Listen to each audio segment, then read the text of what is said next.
ইরানের সামনে আর কোনো বিকল্প নেই, শুধু আরো শক্তিশালী হতে হবে। ইসরায়েলের সঙ্গে 12 দিনের বিধ্বংসী সংঘাতের পর ইরানের সেনাপ্রধান যুদ্ধোত্তর পরিস্থিতিতে তেহরানের এই ঘোষণা মধ্যপ্রাচ্য জুড়ে নতুন আশঙ্কা তৈরি করেছে।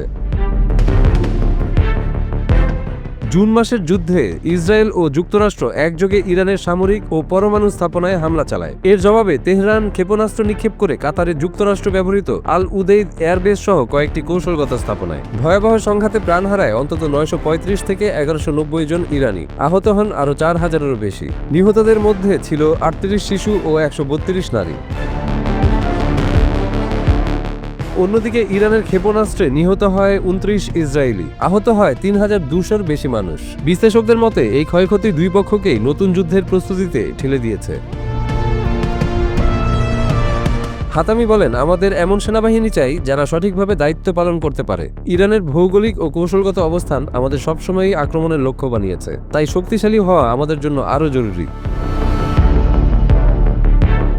একই সঙ্গে আন্তর্জাতিক চাপও বাড়ছে। যুক্তরাজ্য, ফ্রান্স ও জার্মানি E3 দেশগুলো হুঁশিয়ারি দিয়েছে আগস্টের শেষে তারা জাতিসংঘের নিরাপত্তা পরিষদের 2231 নম্বর প্রস্তাবের স্ন্যাপব্যাক ব্যবস্থা চালু করতে পারে। এতে কার্যত পুরনো সব নিষেধাজ্ঞা ফিরিয়ে আনা হবে। অক্টোবরেই মেয়াদ শেষ হতে যাচ্ছে 2015 সালের পরমাণু চুক্তি JCPOA এর। ফলে অনিশ্চয়তা আরও তীব্র।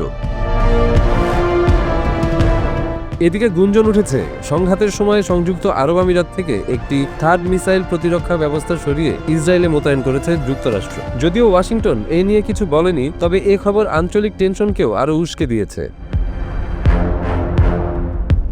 ইসরায়েলের সাবেক গোয়েন্দা কর্মকর্তা জ্যাক নেরিয়া স্থানীয় এক রেডিওতে বলেছেন, মনে হচ্ছে নতুন যুদ্ধ অনিবার্য। ইরান এই অপমান অনেকদিন মেনে নিতে পারবে না।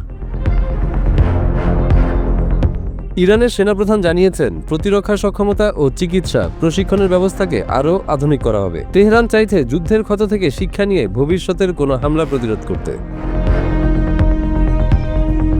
পর্যবেক্ষকরা বলছেন, ইরানের শক্তিশালী হওয়ার ঘোষণা কেবল আত্মরক্ষার বার্তা নয়, বরং এটি যুক্তরাষ্ট্র ও ইসরায়েলকে উদ্দেশ্য করে এক অঘোষিত হুঁশিয়ারি। আগামী দিনে JCPOA ভেঙে পড়লে বা E3 দেশগুলো নিষেধাজ্ঞা পুনর্বহাল করলে মধ্যপ্রাচ্যে আরেক দফা বড় সংঘাত শুরু হতে পারে। আর তাই এখন সব দৃষ্টি স্থির জাতিসংঘ ও কূটনৈতিক আলোচনার টেবিলে।